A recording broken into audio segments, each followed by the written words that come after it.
बिस्मिल्लाहिर्रहमानिर्रहीम। अस्सलाम वालेकुम नाज़रीन, आप देख रहे हैं 92.8 विद सादिया अफसाल। नाज़रीन, मौलाना फजलुर रहमान का साथ देने का पाकिस्तान मुस्लिम लीग नवाज़ की तरफ से असूली फ़ैसला सामने आया है। शहबाज शरीफ साहब की ज़ेर सदारत जो आज पाकिस्तान मुस्लिम लीग नवाज़ का इजलास हुआ, उसमें नवाज शरीफ साहब के ख़त के हवाले से बात हुई और जो चीज़ें उसमें मेंशन की गई थी नवाज शरीफ साहब की हिदायत के मुताबिक ये कहा गया है कि उस पर मुकम्मल अमल किया जाएगा। गो कि शहबाज शरीफ साहब इस्लामाबाद नहीं आएंगे, लाहौर की हद तक ज़रूर उस इजलास को जलसे को लीड करेंगे। जो मार्च है, धरना का नाम इसको दे लें या जो कुछ भी कहा जा रहा है, गो कि कल मौलाना फजलुर रहमान साहब लॉकडाउन और धरने से हट के आज़ादी मार्च की इस्तिलाह ज़्यादा इस्तेमाल करने पर जोर दे रहे थे। दूसरी तरफ हुकूमत की अगर हम बात करें तो वो बिल्कुल गैर संजीदा इस पूरे इक़दाम को करार दे रहे हैं और इसको कुछ ज़्यादा सीरियस लेती हुकूमत नज़र भी नहीं आ रही। गो के CM KPK महमूद खान का ये बयान भी आया कि किसी को KPK से निकलने ही नहीं देंगे। पंजाब में सूबाई वज़ीर राजा बशारत वो भी यही बयान देते नज़र आए कि जितनी इनके लोगों की तादाद होगी उससे ज़्यादा तादाद हम लगाएंगे और इनको रोका जाएगा। इमरान खान साहब पहले कह चुके हैं कि इन्होंने आना है, आए, कंटेनर्स भी फराहम करेंगे, किसी को नहीं रोका जाएगा। लेकिन क्या वाकई हुकूमत को इतना ही गैर संजीदा होना चाहिए इस मार्च को लेकर, ख़ास तौर से उस वक्त पर जब हुकूमत की अपनी परफॉर्मेंस, अपनी कारकर्दगी भी कुछ मुतासिर कुन नहीं है? इन तमाम चीज़ों के हवाले से बात करेंगे आज के प्रोग्राम में। I'm joined by a very distinguished panel of senior analysts and journalists with me today. इरशाद भट्टी साहब हमारे साथ इस्लामाबाद स्टूडियोज़ में मौजूद हैं, बहुत शुक्रिया आपका। अंसार अब्बासी साहब हमारे साथ मौजूद हैं इस्लामाबाद में, आपका भी बेहद शुक्रिया। और सलीम बुखारी साहब हमें ज्वाइन कर रहे हैं लाहौर से, आपका भी बेहद शुक्रिया। अंसार अब्बासी साहब, ये धरना हो रहा है या मार्च हो रहा है या लॉकडाउन करने आ रहे हैं, क्या हो रहा है? क्योंकि कल उन्होंने धरने और लॉकडाउन से हटा के अवाम को कहा कि मार्च है।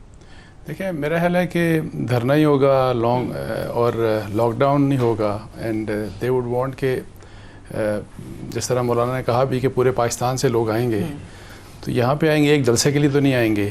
और वो कोशिश करेंगे कि यहाँ पे स्टे करें, एक प्रेशर डालें प्राइम मिनिस्टर के ऊपर रेजिग्नेशन के लिए। और वो जो है ना, इसमें ये अलग बात है कि वो जो अंग्रेज़ी में कहते हैं ना, for PTI what goes around comes around, कि वही चीज़ जो 2014 में वो कर रहे थे, जिसको वो बहुत अच्छा समझते थे और जो कि मैं ये समझता हूँ कि गलत था उस वक्त भी, वो उनके लिए आज जो बोगे वो काटोगे, वही उनके लिए काटने वाली बात हो गई। और बाकी जो जितनी पॉलिटिकल पार्टीज़ हैं, चूँकि मौलाना फजलुर रहमान कंसिस्टेंट हैं, उनका रिजॉल्व अनवेवर्ड है और वो बड़ा क्लियर है कि, और बहुत से लोगों ने मना भी किया, बहुत से सेगमेंट्स ने भी मना किया उनको, लेकिन वो कहते हैं कि मैंने और 27 से तारीख तब्दील करना, 31 पे आ जाना कि 31 को इस्लामाबाद एंटर होंगे, उससे कोई ख़ास फ़र्क नहीं पड़ता उनकी। देखें, उससे मेरा फ़र्क नहीं पड़ता, लेकिन मैं ये कहना चाह रहा हूँ कि मौलाना फजलुर रहमान और इनके रिजॉल्व को देख के पाकिस्तान पीपल्स पार्टी, PMLN, ANP सब के सब इनके साथ अब क्लिक कर गए हैं, इनको सब ने ज्वाइन कर लिया है तकरीबन। सो इनकी जो पोजीशन 2014 में थी इन तमाम पॉलिटिकल पार्टीज़ की, आज उसके बिल्कुल 180 डिग्री अपोजिट खड़े हैं सब के सब। बिकॉज उस वक्त धरना गलत था, उस वक्त जो लॉकडाउन था वो गलत था, और वो जो जस्टिफिकेशंस या जो रीजनिंग्स या जो क्रिटिसिज्म अगेंस्ट PTI था, तो वही जो है वो आज उसको सबको भुला के तो आज इनके साथ जा रहे हैं। सो दोनों साइड्स की positions all together 180 degree change हुई है। सही है, ठीक है। लेकिन इसमें इरशाद भट्टी साहब, पीपल्स पार्टी कारकुनान को बाहर नहीं ला रही, अपने लोगों को, अपने जालों को बाहर निकालने की फेवर में अभी तक नहीं है। आज भी बिलावल साहब के बयान देखें तो वो सिर्फ और सिर्फ वो मरसू सिंधना डेसू की हद तक वहाँ के बयानात आ रहे हैं। उनकी अपनी हुकूमत भी है सिंध में, यहाँ पे वो हिमायत कहते हैं इखलाकी और सियासी होगी, कारकुनान बाहर नहीं आएंगे। तो अभी टाइम भी बहुत है। आपको लग रहा है कि पीपल्स पार्टी भी आज जैसे PMLN ने फैसला किया उनके साथ आ जाएगी, कारकुनान बाहर आ जाएंगे? पीपल्स पार्टी के कारकुनान, उस्ताद बुखारी साहब बैठे हैं, ये मरहुमा मगफूरा पार्टी है। और वो बिलावल ने एक सिंध में एक मार्च किया था, कारवान भुट्टो, यानी उस मार्च का मतलब था बेडरूम से अपने गैराज में आना। और बाद में हम सोशल मीडिया पे देखते रहे कि बहुत सारे जत्थों लोगों बैठे हुए थे, औरतें, बच्चे, बूढ़े, वो कह रहे थे हमें 2-2 हज़ार पे लाए थे, वो 2-2 हज़ार नहीं दे रहे। तो पीपल्स पार्टी जिन हालात से गुजर रही है इस वक्त, जो उसकी कंडीशन है वो वेंटिलेटर पे है, कोमा में है। तो वो और यानी स्ट्रेंथ नहीं है, उसका कुछ इसलिए वो आ भी नहीं सकते बाहर। और मियाँ साहब के पास कि पार्टी में डीएनए में इhtजाज नहीं, सड़कों पे मारें खाना नहीं, और सड़कों पे अलम बगावत बुलंद पीपल्स करना पार्टी नहीं। 18 से अपनी स्ट्रेटेजी तो लेकर चल रही है जलसों की। अब आप बता दिया कि उनके पास लोग नहीं, इनके पास जो सेंट्रल पंजाब में लोग हैं वो लोग इस काबिल नहीं है कि करें, तो इनको एक कंधा चाहिए था हमेशा से। जो एक दौर में एक दूसरे का कंधा रखते थे, जैसे एक मरतबा नवाब नसरुल्लाह खान का इन्होंने रखा, बीबी ने इनका रखा, इन्होंने बीबी का रखा, मिसाक जमहूरियत करके और डीलें की। अब मौलाना साहब का चाहिए। मौलाना साहब के पास कमिटेड वर्कर हैं, मदरसे हैं, सारा कुछ है, तो मौलाना साहब को वो चाहिए थे, मौलाना साहब को फेसेस चाहिए ताकि ये मेरी मजहबी इज्तिमा न लगे, क्योंकि वो झूठ साबित हो चुका ना कि ये असम्बली जाली है, मैंडेट जाली है, सारा कुछ जाली है। मौलाना साहब का बेटा बैठा हुआ है अंदर और वो लोग बैठे हुए, पहले 10 होते थे मौलाना साहब के, पिछले इस मरतबा 9 थे, खुद बाहर हैं। तो मौलाना साहब को क्या चाहिए अब?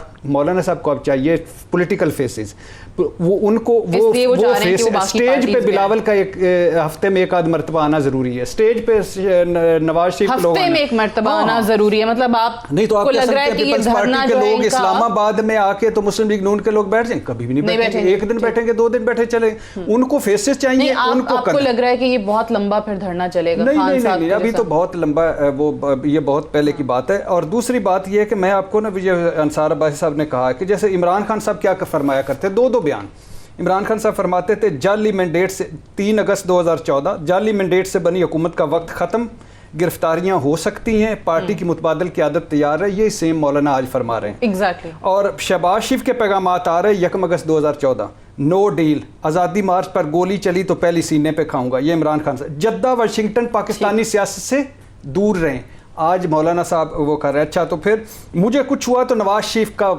जिम्मेदार तो आज मौलाना साहब भी हमें मनाने का वक्त गुजर गया। ये 7 अगस्त 2014 के इमरान खान वजीर आजम से इस्तीफा लेने आ रहा हूँ, ये 13 अगस्त 2014, 17 अगस्त को सुनामी वजीर आजम हाउस आ रहा है, 28 सितंबर 2014 को हुकूमत हर शहर से हमला करेंगे हम नवाज शरीफ पर।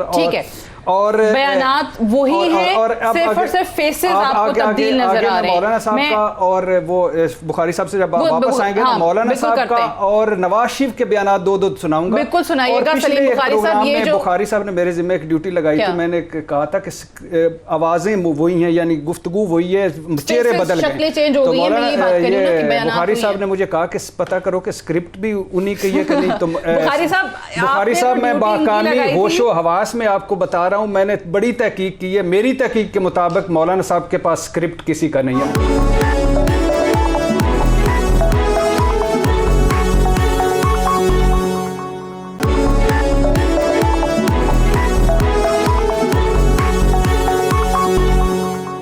मुझे ये बता दें सलीम बुखारी साहब के वही बयानात से फेसेस चेंज हैं, वही एहतजाज है, इस्तीफे की डिमांड तब भी थी, इस्तीफे की डिमांड आज भी है, लेकिन 126 दिन के अंदर उस धरने के बावजूद इमरान खान साहब या उनकी सुनामी जो अचीव नहीं कर सकी थी, यहाँ पे क्या फर्क है? क्या ऐसी स्ट्रेंथ है मौलाना साहब के पास कि ये कहा जाए कि ये कामयाब हो जाएंगे और ये वो चीज अचीव कर लेंगे? बहुत शुक्रिया आपका सादिया, आपने मुझे मौका दिया। पहला तो जवाब दे दूं मैं अपने इरशाद भट्टी साहब का, बहुत ही प्यारी चीज़ है हमारी ये। एक तो ये कि ये मास्टर क्राफ्ट्समैन है, जिसकी बात को जिस तरह से चाहे क्राफ्ट करना वो कर लेते हैं। आपको याद नहीं रहा शायद, इस स्क्रिप्ट का लफ्ज़ आपकी ज़बान से अदा हुआ था, प्रोग्राम ज़रा निकाल के दोबारा देख लें। तो मैंने आपसे कहा था कि ज़रा पता कीजिए कि स्क्रिप्ट बदल तो नहीं गया। मेरे से तो मेरी मुराद क्या थी वो आपको पता है? नहीं मेरे से। हाँ जी, तो जी मैंने आपसे पूछा था, मैं वही कह रहा हूँ, आप बिल्कुल ठीक समझे हैं।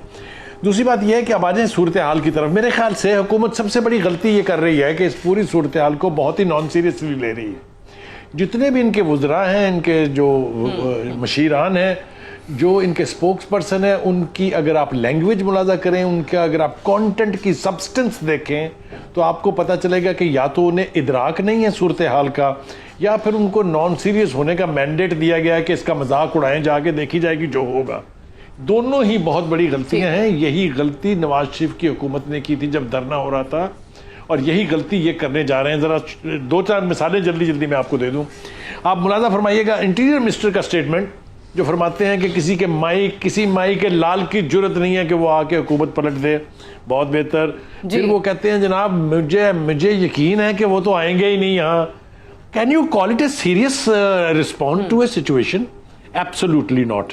मैं आपको स्पोक्स पर्सन के हवाले अगर देने बैठूं तो आप यार अंदाजा फरमाइए, आपके पिछले 2 हफ्ते से तमाम हम ख्याल, चाहे वो स्पोक्स पर्सन है, चाहे वो वुज़रा हैं, चाहे जो भी हैं, आप समझ रही हैं मैं क्या कह रहा हूं, दुआएं मांग के 2 भाइयों में इख्तिलाफ कराने का, और कहा पार्टी स्प्लिट हो गई, जजमेंट दे दी उन्होंने कि बट गई मुस्लिम लीग, ये तो कुछ नहीं जाना, कोई नहीं जा रहा वहां पर। आज की सूरत हाल में देखें तो ऐसे लगता है जैसे या उनको इदराक नहीं था, और या फिर आज हम जो कुछ सुन रहे हैं ये रियलिटी नहीं है। ये जो रवैया है ये बिल्कुल ठीक नहीं है। मैं आपको 2 मिसालें जल्दी जल्दी देता चलूं। एक तो ये कि अगर ये नॉन सीरियसनेस जारी रहती है तो नुकसान होगा, किसका होगा ये मैं अभी कहने की पोजीशन में नहीं हूं, लेकिन ऐसी सूरत हाल में नॉन सीरियसनेस, जब पॉलिटिकल सीरियस इश्यूज को नॉन सीरियसली लेते हैं तो हमेशा सियासत का, जमहूरियत का नुकसान होता है। ये फिर वही कराएंगे, ये फिर तालियां बजाना चाहते हैं कि सियासतदानों के बस की बात नहीं है, सरकार आइए तशरीफ लाए, क्योंकि आपके बगैर गुजारा मुमकिन नहीं है। ये हमने माजी में 3-4 दफा करके देख लिया हुआ है तमाशा, और इससे अगर हम बच सकते हैं तो जरूर बचना चाहिए। खुद इमरान खान साहब को बचना चाहिए इससे। एम्पायर की उंगली खड़ी होने से लेके उनके ऊपर पता नहीं क्या क्या मलबा डालने की कोशिश की जाती रही है, सियासतदानों की तरफ से भी, आपको लगता है कि ये जो हुकूमत की गैर संजीदगी है जिसका हम जिक्र कर रहे हैं सलीम बुखारी साहब, ये कामयाब करवा देगी मौलाना साहब को? जो मेरा सवाल था कि 126 दिन वो भी बैठे रहे, 126 दिन यहाँ पे हमने सब कुछ देखा, कामयाब नहीं हुए, इस्तीफा का मुतालबा था, नहीं मिला। यहाँ पे मौलाना साहब और PMNN भी वही चीज लेकर आ। आपकी ऑब्जर्वेशन बिल्कुल ठीक है, मैं वही कह रहा हूं।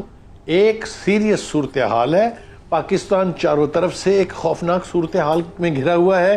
पाकिस्तान की मईशत का कुछ पता नहीं चल रहा है किसकी, मैं अब इसके बारे में क्या लफ्ज इस्तेमाल करूं। अब ऐसी सूरत हाल में the government of the time should be very serious. उनको तो इस वक्त सर जोड़ के बैठ जाना चाहिए था, लेकिन ये जिस तरह की बयानबाजी से वो समझ रहे हैं कि सूरत हाल हट जाएगी। आप इनकी इंफॉर्मेशन मिनिस्टर के बयान लीजिए, अरशाद भट्टी साहब बैठे हैं, आप बिल्कुल सही कह रहे हैं। मैं पूछ के बताइए मुझे, is that serious?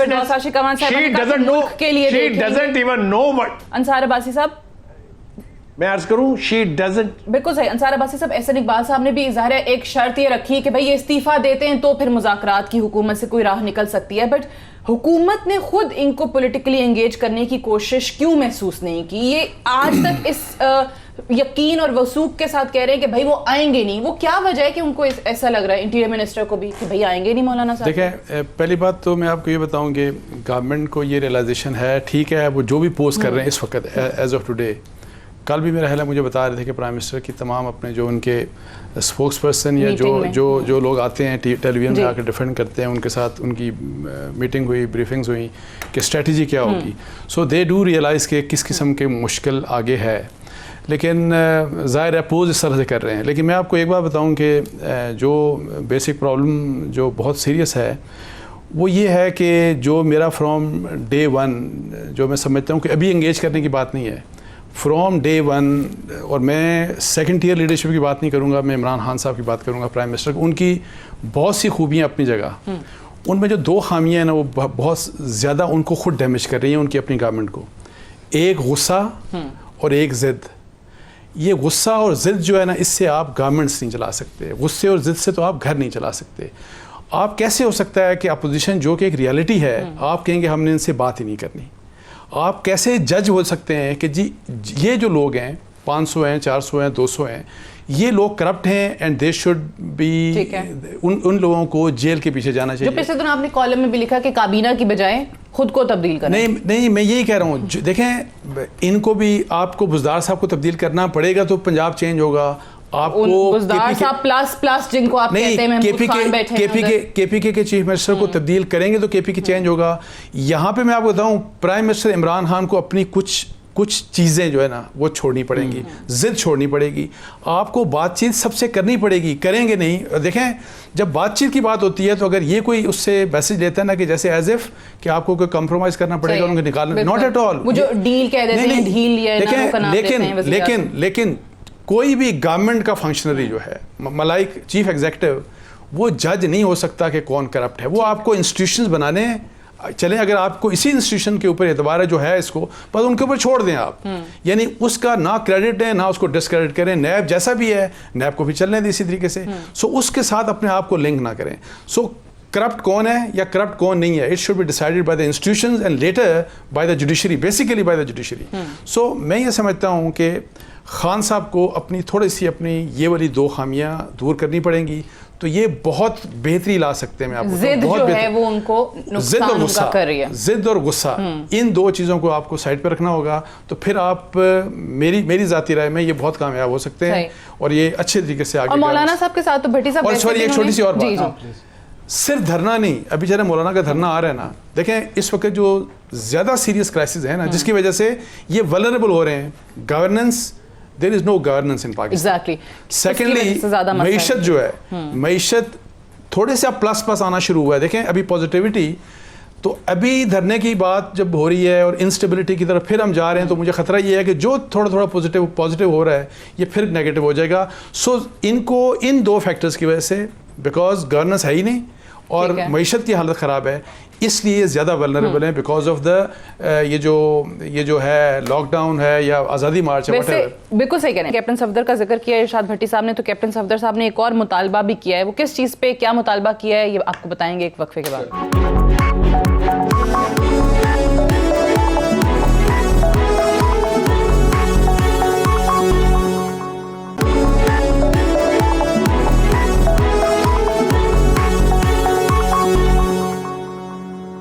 Welcome back. Programme में एक बार फिर से खुशामदीद। मौलाना साहब का जो एक्सपेक्टेड मुमकिना और जिसकी तारीख वो अनाउंस कर चुके हैं, धरना कहें उसको मार्च कहें, उस पर हम बात करें। एक चीज़ का क्रेडिट तो मौलाना साहब को देना पड़ेगा कि लाइमलाइट उन्होंने ज़रूर ले ली है, एटलीस्ट मीडिया टॉक शोज़ की हद तक, कि हम उन्हीं को डिस्कस कर रहे हैं। हुकूमत गैर संजीदा है, हुकूमत कोई परेशान नज़र नहीं आती है।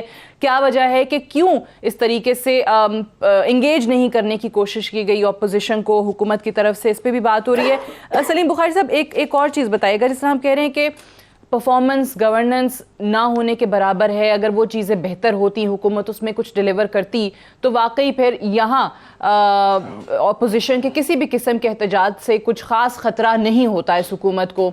दूसरी तरफ ये बताएं कि अगर उस टाइम पे वो धरना, जिस तरह पहले बात कर रहे थे, जो कल हराम था वो आज हलाल है, जो कल हलाल था वो आज हराम है, और यही नज़र आ रहा है, बयानात वही हैं, सिर्फ शक्लें तब्दील हो रही हैं। अवाम कब तक यही चीज़ें देखती रहेगी? तब्दीली आई, जिनसे तब्दीली मुतवक्के थी या जिनसे एक्सपेक्टेड थी या जिनसे तवक्कुआत अवाम लगा के बैठी थी, किस तरह से होगा? अवाम को क्या मिल रहा है? महंगाई, गुर्बत, व्हाट एल्स? कि जिम्मेदारी है इनके ऊपर कि ये भी उसी तरह से, उसी लहजे में, उसी रंग में बयान करें। इमरान खान साहब ने क्या क्या कहा था? उन्होंने नहीं कहा था कि मैं IMF के पास जाने से बेहतर है खुदकुशी कर लूंगा। उन्होंने नहीं कहा था तेल की कीमत बढ़ती है तो हुक्मरान चोर है, डॉलर की कीमत बढ़ती है तो हुक्मरान चोर है, कर्जे लेते हैं तो हुक्मरान चोर है, दोस्त ममालिकों से भीख मांगते हैं तो हुक्मरान चोर है। भाई साहब की याददाश्त के लिए मैंने सिर्फ चंद हवाले दिए हैं, वरना बयान बहुत लंबा हो सकता है। दूसरी बात यह कि अवाम को क्या मिला, आई थिंक हम सबका एक ही मसला है, और वो ये है कि हमें ये तय ज़रूर करना चाहिए कि जो तब्दीली आई है, जिसके लिए हम सबका कंट्रीब्यूशन है, हम में से कोई ये नहीं कह सकता कि इसमें हमने कंट्रीब्यूट नहीं किया। हमने 12-12 घंटे, 16-16 घंटे की ट्रांसमिशन लाइव की, उसमें बैठे हम, एज एंकर भी बैठे, एज खबरनिगार भी बैठे। तो अवाम को क्या मिला है? सब टोटल इज सब ज़ीरो नहीं। देखिए अवाम मांगते क्या है? आपने जाके यूनाइटेड नेशन में क्या बयान दिया? अवाम का कोई ताल्लुक नहीं है इससे। आपने किस वजीर मुल्क के सरबराह को जाके डिच कर दिया, उसके ऊपर आप छा गए, कोई फर्क नहीं पड़ता। अवाम ने देखना है बिल सस्ते हुए, बिजली सस्ती हुई है, तेल सस्ता हुआ है, आटा सस्ता हुआ है, दालें सस्ती हुई हैं, गोश्त सस्ता हुआ है।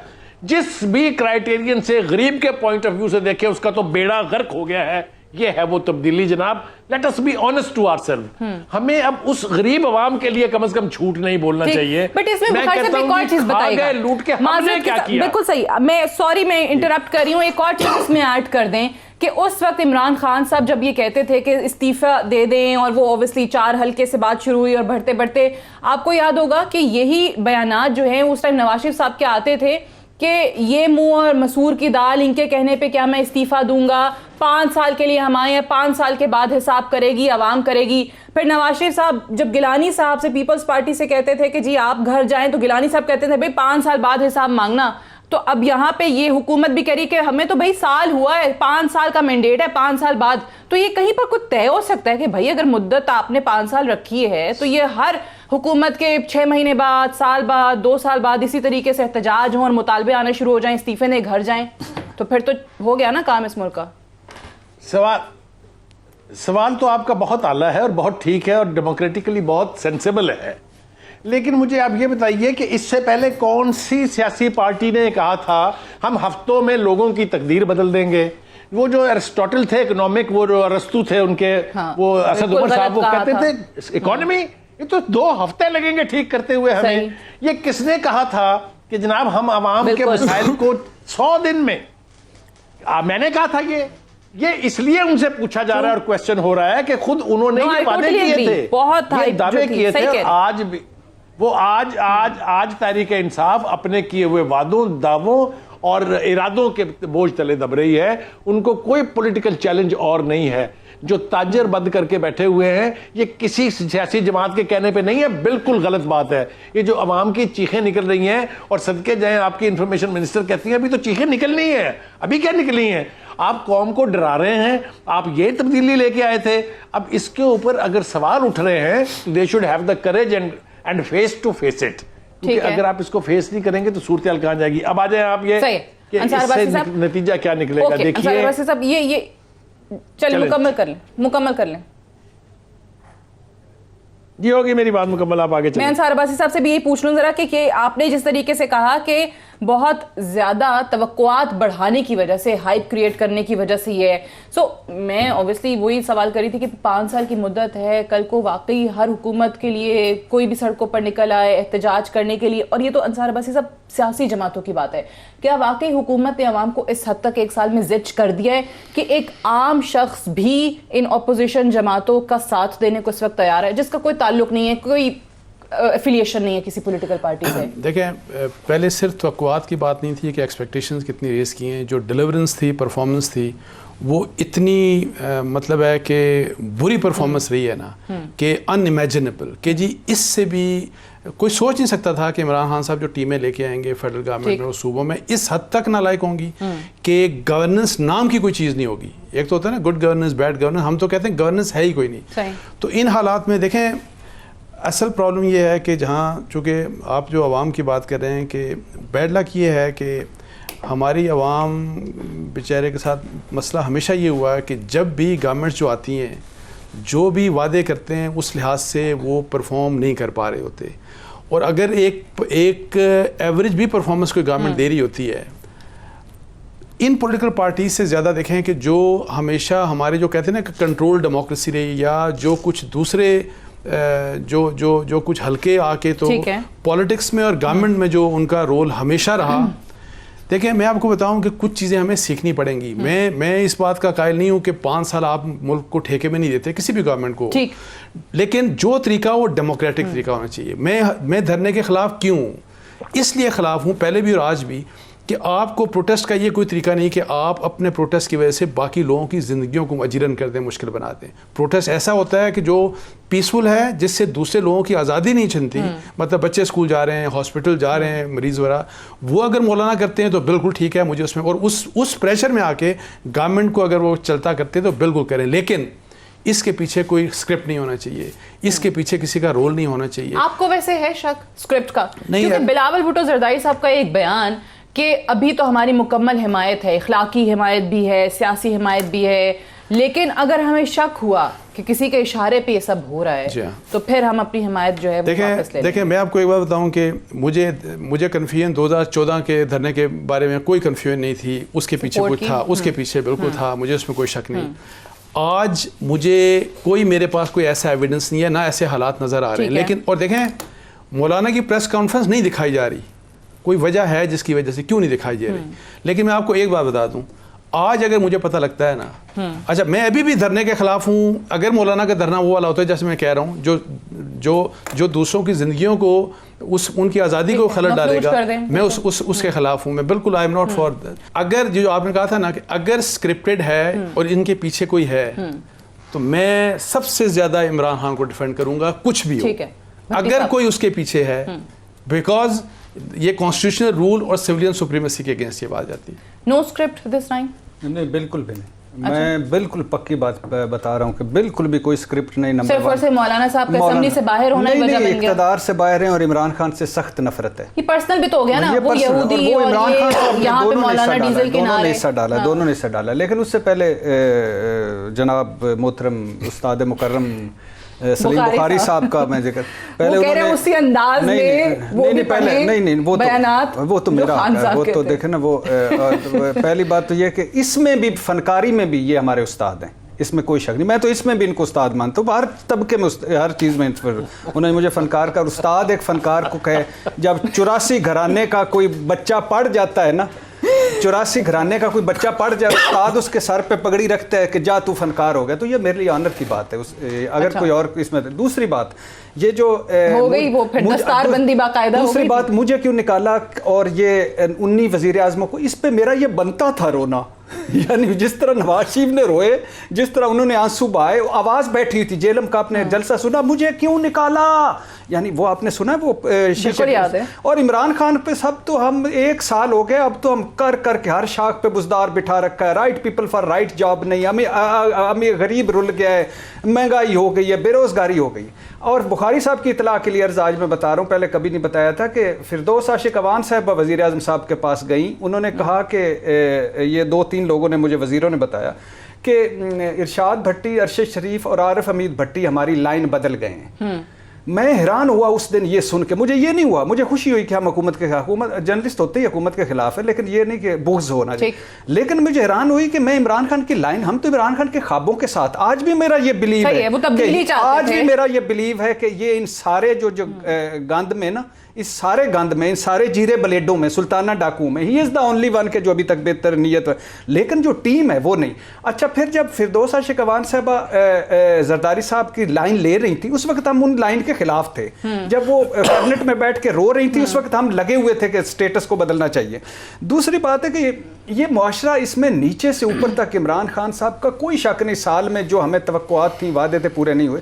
लेकिन कैसे ये नीचे वाले बदलने चाहते? कोई मुझे नीचे बताए, कोई एक बंदा बदला है? भट्टी साहब, बात ये है कि इमरान खान साहब ने जो बात इतनी हाइप क्रिएट की, 100 दिन में ये हो जाएगा, आएंगे ये हो जाएगा, मुआशी टीम बनाई थी, वो मईशत की अगर नहीं समझ थी तो वो बाय तो करते थे ना, वो तमाम चीजें जो असद उमर साहब उनको सेल करते थे।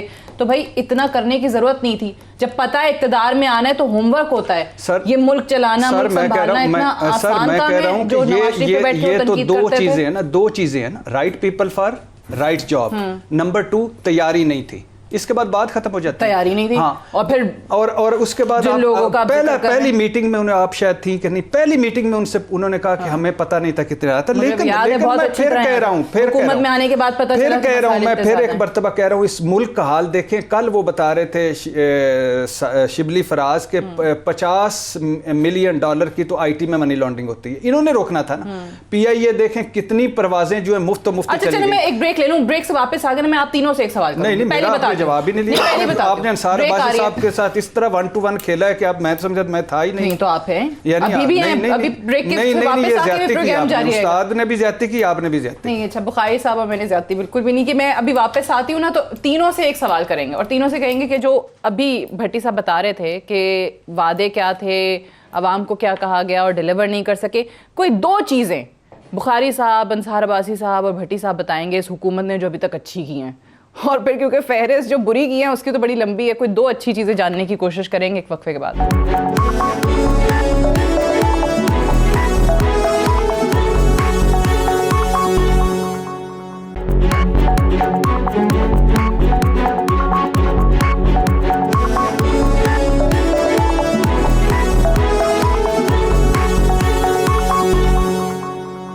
वेलकम बैक प्रोग्राम में एक बार फिर से खुश आमदीद।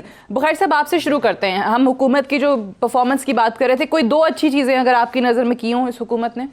जी, 2 चीज़ें मैं मुख्तसर बयान कर देता हूँ। पहली बात तो यह है कि स्टार्ट हुआ था यहाँ से कि रज़ाक दाऊद साहब ने कहा कि जितने भी सी पैक के मंसूबे हैं उनके ऊपर हमारी रिजर्वेशंस हैं। असद उमर ने कहा कि हम तो उनको रिविज़िट करेंगे, और उसके बाद जो हुआ स्लो डाउन का मामला वो देखा आपने। लेकिन अब इमरान खान ने मुल्क के इंटरेस्ट में हकीकत हाल का जायज़ा लेके अमेरिका से सबक सीख के बिल्कुल मुनासिब इकदाम किया है कि वो माइल हुए हैं वापस चाइना की तरफ, और आप देखिएगा कि इसके कितने पॉजिटिव फ़वाइद जल्द हमारे सामने आते हैं। दूसरी बात, हमारी पूरी तारीख में लियाकत अली खान तक की लीडरशिप को छोड़ के उसके बाद कश्मीर का मामला इतनी कुव्वत के साथ किसी लीडर को तौफीक नहीं उठाने की हुई जितनी इन्होंने उठाई। और ख़ास तौर से मोदी के बारे में जो फैशिस्ट के, आरएसएस के जो ये अल्फाज इस्तेमाल किए हैं, आपको मैं ईमानदारी से कहता हूँ कि इसकी इतनी पजीराई है अवाम में कि आप तसव्वुर नहीं कर सकते इसका, कि वो कश्मीर का मुकदमा जो है वो बहुत अच्छे तरीके से लड़ा। अब्बासी साहब, दो चीज़ें आपकी नज़र में देखें। पहले बुखारी साहब वाकई में मेरे उस्ताद हैं, मेरे सीनियर रहे हैं। ये तो मुझे नहीं पता इनके साथ काम किया, मैंने उनके साथ काम किया, सीखा उनसे। जो बुखारी साहब ने कहा एंडोर्सिंग ऑन बोथ पॉइंट्स, दो चीज़ें जो अच्छी, एक तो वाकई बहुत अच्छी थी जो प्राइम मिनिस्टर साहब की जो यूएन में स्पीच थी, एक मुसलमान की स्पीच, जो अल्फाज थे सब कुछ पूरी दुनिया के सामने, एक तो वो बहुत एक्स्ट्राऑर्डिनरी। दूसरा थोड़ा सा लाइटर में वैन में बात करूँगा। दूसरी जो चीज़ इनकी पॉजिटिव है वो लंगर खाने वाली बात है, क्योंकि जिस किस्म की मईशत का हाल इन्होंने कर दिया है, तमाम कारोबारी लोगों के कारोबार ठप कर दिए हैं, और गुर्बत की तरफ लोगों को बेरोज़गारी बहुत ज़्यादा हो गई है। सो हमें इस मुल्क में हमें अब लंगर खानों की ही ज़रूरत पड़ेगी, और यही वो पॉलिसी, वाहिद पॉलिसी है जो मुझे लगता है कि जो इफ़ेक्टिव होगी और जिसके मतलब जो रिज़ल्ट ओरिएंटेड होगी। बिकॉज सब जब कारोबार ठप होंगे तो लोग लंगर खाने में ही जाएंगे। This is called vision. Bhatti साहब, पहली में सिविल मिलिट्री रिलेशन कमाल के हैं हमारे। हम लड़ के घर में ही मर गए थे वो, यानी मैं तो कहता था नवाज शरीफ, हुसैन नवाज को आर्मी चीफ लगाया, 6 महीने बाद उसने लड़ पड़ना था, बुक्स लड़ के। Number 1 number civil military relation. Number 2 foreign policy कमाल की। मैंने अपनी ज़िंदगी में ऐसी फॉरेन पॉलिसी नहीं, करतारपुर से वाइट हाउस तक, और अभिनंदन रिहाई से ये जो यूएनओ की स्पीच तक, और तीसरी बात है जो कश्मीर का मुकदमा इमरान खान ने लड़ा है। मैं आज फिर एक मरतबा फिर चैलेंज करता हूँ। मौलाना साहब 10 साल कश्मीर कमेटी के चेयरमैन रहे हैं। 10 साल मुझे वो उनकी तकरीरें निकालें, उनमें से कश्मीर निकालें। 26 मिनट वो कश्मीर पर बोल गए तो जो सजा दें। नंबर 2, 10 साल रहे, 5 साल पीपल्स पार्टी, 5 साल नून लीग, उनके 10 मरतबा लोग गए यूएनओ में, उनकी 10 साल तकरीरें यूएनओ की निकालें, उसमें से कश्मीर निकालें। 26 मिनट आपने जो भी कहा फॉरेन पॉलिसी का, उस पे भी आज तनकीद कर रहे थे लोग कि भाई घर के अंदर डेंगी है, कश्मीर में देखें वहाँ पे लोगों का क्या हाल है, बॉर्डर पे गोलियां चल रही हैं, और इमरान खान साहब जो हैं वो सऊदी अरब और ईरान की सुलह कराने जा रहे हैं। ये हैं बेशनाख्त लोग, जीरे ब्लेड। आप नवाज शरीफ साहब के बारे में उन्होंने लिखा था ना, पेंट हाउस बैरी कज़ाक डेली मेल। नवाज जरदारी साहब के बारे में लिखा था कि इनसे हाथ में लाने के बाद घड़ी और उंगली देख लीजिएगा कि वो सलामत है कि नहीं, और इनके सरे महल और इनकी छोड़े आटा गुंडी हिल्दी क्यों हुए। अच्छा, इमरान खान इस तरह बैठा हुआ था तो उसको तो सीधा होकर बैठना चाहिए था। वो खुद, यानी खुदा का खौफ करे, जो यूएनओ की ये स्पीच है, मैंने भुट्टो साहब की स्पीच वो 2 क्लिप सुने हुए हैं, और उसके बाद यानी मैंने नहीं देखा हुआ उनको स्पीच करते, लेकिन ये पहली तकरीर थी कि जिसमें कमाल तकरीर उन्होंने की थी पूरी दुनिया में। अच्छा, जो हमारे दुश्मन हैं वो सैनिटर्स जो आए हैं, वो इस मरतबा जो मिले, उस कल DGISPR के पास हम गए तो वो सैनिटर्स उनको मिले, उन्होंने कहा कि उन्होंने कमाल की तकरीर की है। इस्लामोफोबिया पे क्या बोले हैं, मजहब इस्लाम एक होता है, इस्लाम एक होता है, कोई इत्तेदाल पसंद इस्लाम नहीं, कोई वो दहशतगर्द इस्लाम नहीं, इस्लाम एक है, अल्लाह एक है, रसूल है। और अगर आप 8 अमरीकी कैद होते मकबूजा वादी में, आपका क्या रिएक्शन होता है? जिस तरह 80 लाख ये जानवर होते क्या, और सबसे बड़ा ला इलाहा इल्लल्लाह मोहम्मद रसूलुल्लाह। अच्छा, मेरे पास क्योंकि टाइम थोड़ा, आखिरी सवाल अब्बासी साहब, ये जो जिस धरने की या जिस एहतजाज की हम बात करें, हुकूमत क्या करे कि ये जितना नुकसान एक्सपेक्टेड है, जितनी गैर संजीदगी का मुजाहरा और जो परफॉर्मेंस है उसके बाद, कि थोड़ा सा वो कम हो जाए, थोड़ा सा जायल हो जाए राहों में, धरना गाँव में डेंगी छोड़ दे। मेरा ख्याल है कि this is too late for the government to do anything, लेकिन अभी भी कुछ कर सकते हैं। तो मेरा नहीं ख्याल कि इमरान खान साहब को बिठा के बुलाना चाहिए, अपोजिशन वालों को बैठे, उसमें कोई हर्ज नहीं है। ठीक है, अपोजिशन के साथ बैठे, उनको एंगेज करें। लेकिन अंसार अब्बासी साहब का मानना यह है कि वो लेट हैं, और हुकूमत अभी भी इस प्रोटेस्ट को, इस एहतजाज को बहुत ज़्यादा गैर संजीदगी से ले रही है। I have to wind up है। इरशाद भट्टी साहब, अंसार अब्बासी साहब और सलीम बुखारी साहब, तीनों की तशरीफ आवरी का बेहद शुक्रिया। That's all for tonight. I will see you tomorrow इंशाल्लाह। इजाज़त दीजिए, खुदा हाफ़िज़। हैं।